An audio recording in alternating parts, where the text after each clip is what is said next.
4월 24일 수요일. 다 알거든 말할지니라는 제목으로 욥기 38장 1에서 18절의 말씀입니다. 사랑의 하나님 감사합니다. 오늘도 말씀 묵상의 시간을 주심에 감사합니다.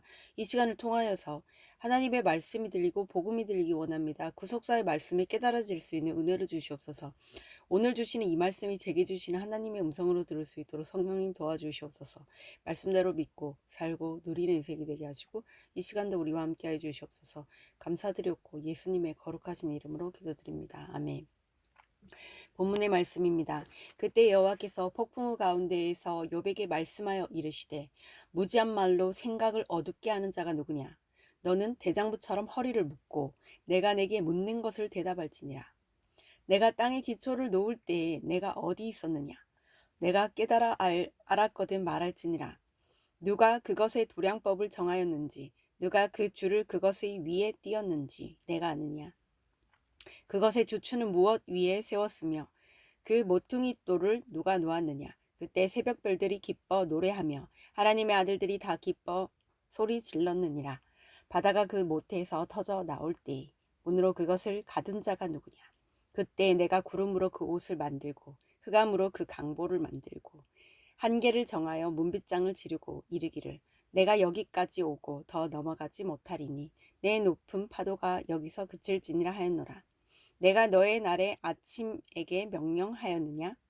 새벽에게 그 자리를 일러 주었느냐? 그것으로 땅 끝을 붙잡고 악한 자들을 그 땅에서 떨쳐버린 일이 있었느냐?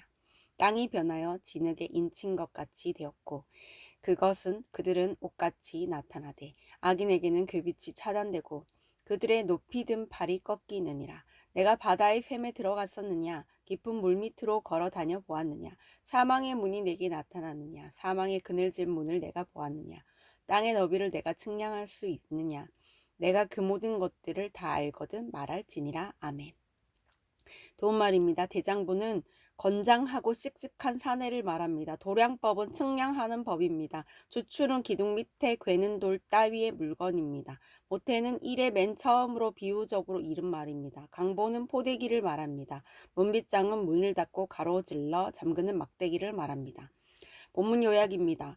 하나님이 폭풍우 가운데에서 욥에게 말씀하십니다. 하나님은 태초에 땅에 기초를 놓으시고 바다가 땅으로 넘어오지 못하게 하신 분임을 분명히 밝히십니다.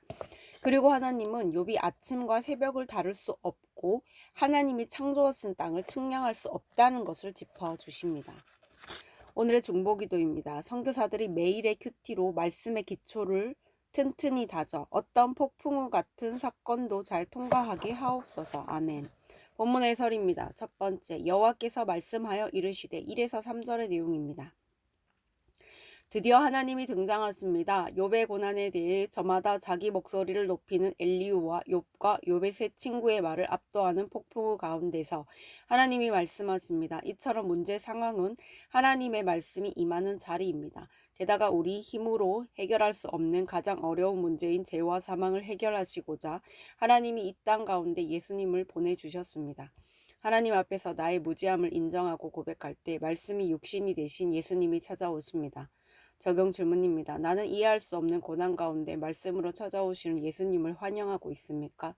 두 번째, 내가 어디 있었느냐? 4에서 11절의 내용입니다. 천지가 어떻게 창조되었는지 깨닫는 것보다 더 중요한 것은 인간이 얼마나 겸손해야 하는지 깨닫는 것입니다.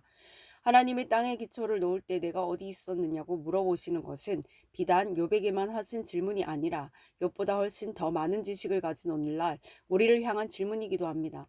이 질문은 자기 지성과 학문을 자랑하는 인간이 실상은 얼마나 보잘것없는 존재인지를 깨달으라고 주신 것입니다. 하나님 앞에 나의 무지함을 인정하는 것이 참 깨달음이요 지혜입니다. 적용 질문입니다. 나는 내 무지함을 얼마나 인정합니까?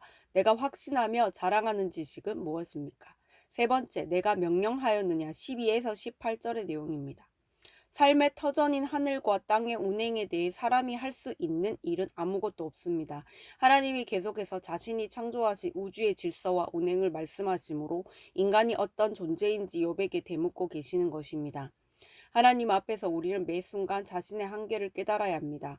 아무리 대단한 지식과 기술도 하나님을 무시하거나 부인한다면 사람을 구원하여 천국으로 인도할 수 없습니다. 예수 그리스도의 십자가 외에는 내가 자랑할 것이 결코 없습니다.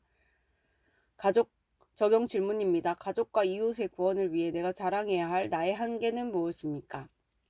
오늘 기도하기는 이해할 수 없는 고난 가운데 말씀으로 찾아오시는 예수님을 환영하고 영접할 수 있게 하옵소서. 스스로 지혜 있는 자라고 여기며 교만한 데 서지 않게 하시고 나의 주초를 하나님께 두어 요동하지 않게 하옵소서. 하나님과 상관없이 아는 것을 자랑하지 않고 오직 하나님만 자랑하게 하옵소서. 아멘. 묵상 간증입니다. 대장부처럼 허리를 묶고란 제목으로 한미정님의 말씀 적용글입니다. 2년 전 사업이 실패하여 너무 힘들 때 매주 주일 설교를 들으며 그 시간을 통과했습니다. 가족 모두 한 말씀으로 하나 되어 하나님의 위로와 인도하심을 받으니 오히려 물질적으로 풍족했던 시기보다 행복하고 감사한 마음으로 지낼 수 있었습니다. 하지만 그것도 잠시 저희 가족은 살아있던 집에서 쫓겨날 상황에 처해 이사갈 집을 구해야 했습니다. 그런데 마침 이모님이 친족과 함께 내가 몸이 안 좋은 때 우리 집에서 2년 정도 날 돌보면서 함께 살면 어때? 라고 제안하셨습니다. 교회 공동체에 물으니 지체들도 그러는 게 좋겠다고 하여 이사를 시작했습니다. 하지만 이사가 마무리될 즈음 이모님의 병세가 악화되어 함께 살려고 한 집을 전세 놓기로 했다는 소식을 듣고 저희 가족은 다시 짐을 싸야 했습니다. 그렇게 마땅한 거처를 찾지 못해 약 석 달간 이삿짐을 싸고 풀고 반복하며 사업장 정리까지 병행하니 저는 마치 욥처럼 이해되지 않는 고난을 겪는 것만 같았습니다. 언제까지 이렇게 힘든 시간을 버텨야 하나 생각하며 점점 지쳐갔습니다. 그때 하나님은 고난의 폭풍우 가운데 예배와 말씀으로 저에게 찾아오셨습니다. 그리고 무지한 말로 생각을 어둡게 하는 자가 누구냐? 너는 대장부처럼 허리를 묶고 내가 내게 묻는 것을 대답할지니라고 꾸짖으시며 말씀하셨습니다. 그리고 욥과 같이 공비하고 마음이 괴로운 저에게 땅에 기초를 넣으신 것도 바다를 만들고 그 한계를 정하신 것도 하나님이신 것을 알려주셨습니다. 더 나아가 삶과 죽음 모두 하나님이 주관한다고 일러주시며 말씀으로 저에게 구원의 확신과 믿음을 부어주셨습니다. 그제야 정신이 번쩍 든 저는 하나님이 폭풍우 같은 고난 속에서도 저와 저희 가족 모두를 먹이시고 입히시며 지키고 계심을 깨달았습니다. 자격 없는 저와 가족을 하나님의 백성으로 삼아주시고 돌보아주시는 하나님 감사합니다.